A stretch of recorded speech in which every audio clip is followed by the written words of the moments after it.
আমি এটা করছি বকফুল দিয়ে একটা জিনিস। তো তোমরা সেটা দেখো। বকফুলগুলো আগে কাটা হচ্ছে, ভেতর থেকে এই লম্বাটা বের করে নেবে।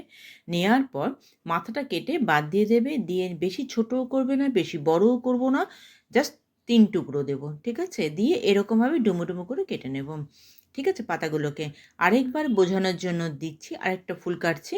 তো সেই ফুলটাকে তো ভেতর থেকে এই এটা ছিল না। তো আরেকটা হচ্ছে এই ভেতর থেকে নিয়ে এই লম্বাটাকে বের করে দেব। দেওয়ার পর মাথাটাকে কেটে বাদ দিয়ে দেব। আর ঠিক ৩ টুকরো করে এটাকে কাটবো।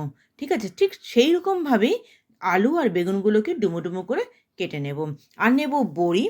আর তার আগে হচ্ছে এই বকফুলগুলো কাটার পর একটুখানি জলের মধ্যে ভিজিয়ে রাখবো। ঠিক আছে? ভেজানোর পরে যদি কোনো রকম পোকা-টোকা থাকে বা কিছু থাকে সেগুলো তাহলে বেরিয়ে যাবে। ঠিক আছে? আর পেঁয়াজ নিয়েছি আমি বকফুলের যেহেতু ৫ টা প্যাকেট নিয়েছি, তো সেই জন্য আমাদের এখানে একটা প্যাকেটে ১০ টা করে থাকে। ঠিক আছে? তো সেইরকমভাবে আমি বড় একটা পেঁয়াজ কুচি নিয়ে নিয়েছি।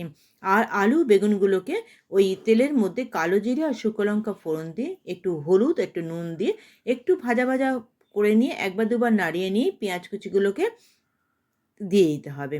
তো আমি বললাম আগেই একটা বড় পেঁয়াজ নিয়েছি। নেয়ার পরে নুন আর হলুদ দিয়ে এগুলোকে একটু যে ভাজা, ভাজা হয়ে আসবে এগুলো জল থেকে তুলে নিয়ে বকফুল পাতাগুলোকে দিয়ে দেব।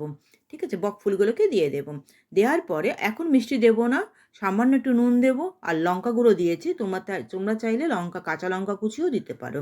ঠিক আছে? দিয়ে বড়িগুলোকে ভেজে রাখা বড়িগুলোকে দিয়ে একটু নাড়িয়ে চাড়িয়ে নিয়ে যেই মজে আসবে তখন সামান্য মিষ্টি দেব আর ধনেপাতা দেবো। অবশ্যই ধনেপাতা দেবো। ধনেপাতা এখন সময়। আর এরকম একদম শুকনো, শুকনো করে মাখামাখি করে ইম নামিয়ে দেবো। কোনো জল দেবো না।